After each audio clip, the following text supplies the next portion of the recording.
안녕하세요. 이거피 교수의 신간 읽기입니다. 오늘 여러분과 나누어 볼 책의 제목은 우리 편하게 말해요. 이금희 지음 웅진 지식하우스에서 22년 11월 4일 3쇄로 나온 책을 샀습니다. 저자는 지금도 사랑하기 좋은 날 이금희입니다를 맡고 있습니다. 이 책을 택한 이유는 저자가 평생 아나운서로서 일하다가 처음으로 낸 말하기에 대한 책이라는 걸 알고 우선 읽어보고 싶었습니다. 이 책은 4장으로 구성되어 있는데요. 각 장마다 편하고 유익하고 재미있는 글들이 많이 들어있어요. 1장 제목은 잘 듣는 것만으로도 어떻게 말하는가를 이야기하기 전에 먼저 들어야 한다는 경청을 강조하고 있어요. 모교에서 22년 반 동안 강의하는 중에 약 1,500명의 후배들을 만나서 1대1로 30분 동안의 티타임을 가졌다고 해요. 굉장한 정성과 시간과 돈이 들었겠어요. 그 대화를 녹음했다는 후배가 있어서 당황하기도 했지만 내가 뭐라고 했어? 하고 물었더니 30분 중에서 27분 30초를 저 혼자 얘기했더라고요. 선배님은 이런 말씀만 하셨어요. 그랬구나. 그래. 힘들었겠네. 장하다. 기특하네. 그러니 진심으로 아끼고 사랑하는 사람이 있다면 들어주세요. 그리고 부모의 역할은 코치가 아니라 응원단장이라는 말이 매우 인상적이었습니다. 우리 자신도 이 책에 소개된 것처럼 다른 사람의 단점을 장점으로 바꾸어서 연습을 해보는 것도 참 필요한 것 같아요. 그 예를 소개할게요. 참 재밌어요. 나는 모든 걸 미룬다. 죽는 날도 미뤄보자. 나는 다리를 늘 꼬고 있다. 네 덕분에 정형외과가 돈을 버네. 물건을 자주 잃어버린다. 많은 사람의 생계를 네가 책임지는구나. 나는 잠이 많다. 네 피부가 그래서 좋구나. 나는 너무 충동적이다. 화끈하네. 나는 방 청소를 안 한다. 방에서 보물찾기 할 수 있어서 재밌겠다. 나는 돈을 아낄 줄 모른다. 와, 너 돈 많구나. 나랑 친구할래?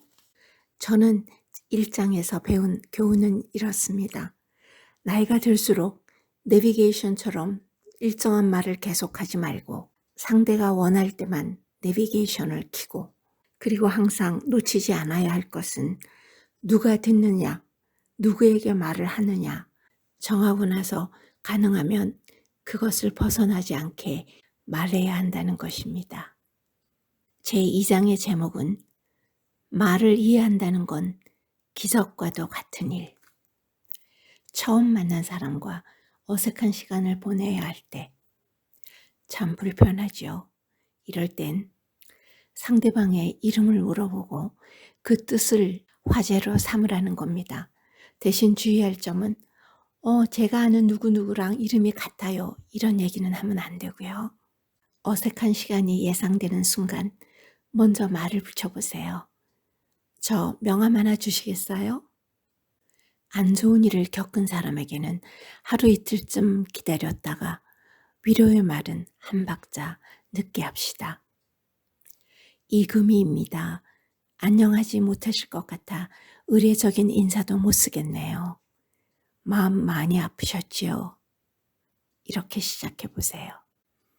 나는 무조건 네 편이야. 이 말은 언제 들어도 든든하죠? 저자는 또한 면접을 준비하는 젊은이들에게 이렇게 권고하네요. 면접관은 나에게 관심이 많은 어른이다 라는 것을 생각하며 그 앞에서 실수도 할 수 있지만 그것을 인정하고 만회하는 그런 여유를 보이라고요. 많은 사람 앞에서 이야기를 해야 할 경우는 더 떨리죠.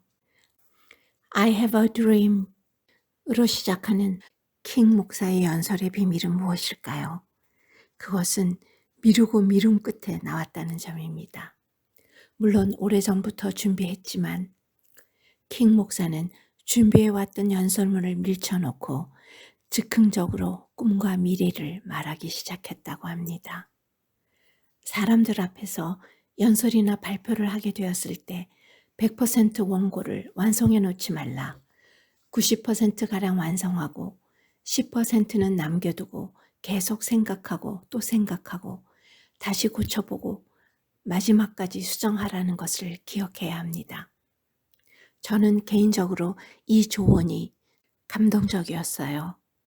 사람들은 완성된 작업보다 미완성 작업을 더 잘 기억한다는 사실도 염두에 두지요. 제3장의 제목은 때로 작은 구원이 되어.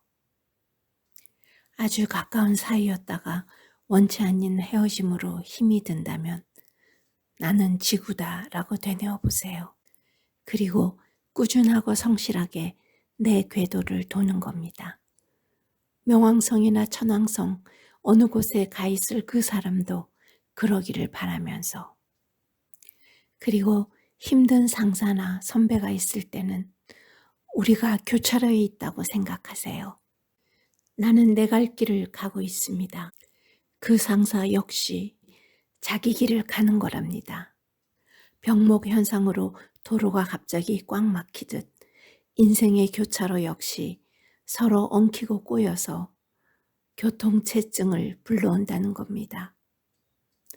교차로에서 만난 것뿐이야 라고 말입니다. 우리가 나이 들어가면서 어린 시절의 모습을 잘 떠올리죠. 그런데 사실 어린 시절의 모습이 자신의 원형에 가깝다고 합니다. 우리가 떠올리는 어린 시절의 나를 찾는다면 더욱더 자유로워질 것 같아요. 마지막 제4장의 제목은 말하기를 제대로 배운 적 없기에. 여기서는 22년 강의에서 나온 노하우를 전달합니다. 여러분, 발표는 결국 기싸움입니다. 안녕하세요 하고 인사하는 순간부터입니다. 사람들의 기에 눌려서는 안 됩니다. 초반에 기선을 제압할 수 있다면 제일 좋지요. 그것까지는 바라지 않더라도 절대로 풀이 죽으면 안 됩니다. 그러면 어떻게 해야 할까요? 자신감 있게 시작해야겠지요. 자신감은 어떻게 생길까요? 그렇습니다. 충분히 준비하고 연습하면 키울 수 있습니다. 도대체 연습을 몇 번이나 하느냐고요? 100번에서 200번 가량 한답니다. 우리는 고작 대여섯 번 하고 많이 했다고 생각하고 있지 않나요? 저도 옛날에 그랬습니다. 혼자 하는 개인 발표라면 30번, 40번, 50번이라도 연습하라고 권합니다. 그리고 또 하나의 팁은 내 소리가 강의실 뒷벽을 뚫고 나간다는 느낌으로 말하는 겁니다. 아랫배 깊숙한 곳에서 끌어올리는 소리, 즉 복식 호흡으로 발성하면 훨씬 쉬워집니다. 그러나 프로에게 권하고 싶은 방법은 일부러 조금 작은 소리로 시작해서 뒤로 갈수록 소리를 크게 내는 것입니다. 팀 발표에서 제일 안 좋은 방법은 말할 내용을 토시 하나 빠뜨리지 않고 처음부터 끝까지 모두 쓰는 겁니다. 그리고 그 원고를 그대로 외는 겁니다. 그것은 말하기가 아니라 읽기입니다. 말을 할 때는 에너지가 들어갑니다. 그 에너지는 곧바로 듣는 사람에게 연결됩니다. 그럼 어떻게 연습을 해야 크고도 오래가는 에너지를 전달해서 사람들을 쥐락펴락 할 수 있을까요? 첫 번째 연습 방법은 바로 단어를 문장으로 만들기입니다. 1분 동안 말을 해야 한다면 3단어만 써놓고 머릿속으로 단어와 단어를 연결해 가면서 말해보세요. 1분은 생각보다 훨씬 깁니다. 처음에는 말문이 턱 막힐 수도 있습니다. 그래도 문장을 쓰지는 마세요. 문장을 쓰면 거기에 의존하게 될 뿐입니다. 그러니 손으로 쓰거나 노트북 자판을 두드리지 말고 머릿속으로 써보세요. 말의 흐름을 구상하고 거기서 핵심적인 단어를 3개 고르는 편이 나을 겁니다. 처음에는 1분을 넘기기가 어렵지만 한 달이 지나고 나면 3분쯤은 거뜬히 채울 수 있습니다. 저도 앞으로 이 방법을 실천해 보고 싶어요. 이렇게 말하기 연습을 할 때는 반려동물이나 인형을 앉혀놓고 말하는 것도 좋은 방법입니다. 또 지하철역이나 버스 정류장에서 집까지 걷는 동안 말을 하는 것도 좋은 방법이고요. 마음속으로 웅얼거리기만 하면 도움이 안 돼요. 무슨 말을 하냐고요? 그것도 날마다. 주제는 정하기 나름입니다. 여기서 한 걸음 더 나아간다면 스스로 질문을 만들고 답을 해보세요. 만일 취준생이 스스로 질문을 만들어낸다면 거기에 걸맞은 답변도 만들어내야죠. 준비하고 공부하고 노력해야죠. 6개월 후에는 180개, 1년 후에는 360개가 넘는 질문지와 답변지를 갖게 됩니다. 이런 사람이라면 면접장에서 면접관이 무엇을 물어본들 어렵지 않게 대답할 수 있겠지요. 여러분도 할 수 있습니다.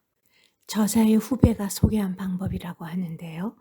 무엇을 어떻게 말할지 정리하는 건데 가장 좋은 방법은 마인드맵을 그려서 정리하기였어요.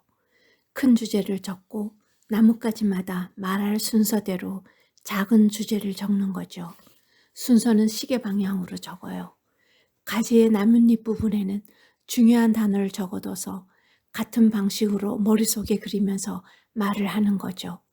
그러면 확실히 일목요연하게 말하게 되더라고요. 그리고 다음은 저자가 파워 인터뷰를 진행할 때 이용한 방법이라고 합니다. 한 사람에 대해 혹은 주제 하나를 놓고 A4 용지 100장 분량의 자료를 모읍니다.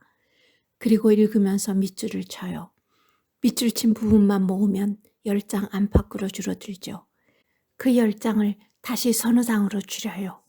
문장이 아니라 광고처럼 짧은 문구로. 이때부터는 직접 손으로 쓰죠. 결국 딱 한 장으로 만듭니다. 와우, 그 정성과 노력에 찬사를 보내고 싶어요. 저자는 끝에서 호흡과 포즈의 중요성을 강조합니다. 힘 빼고 부드럽게 욕심 부리지 말고 자연스럽게 우리 편하게 말해요. 이 책을 읽으면서 저자의 목소리에서 느끼는 풍부하고 숙성된 그 목소리가 글에서도 느껴졌습니다. 재미있고 유익한 책으로 추천합니다. 감사합니다.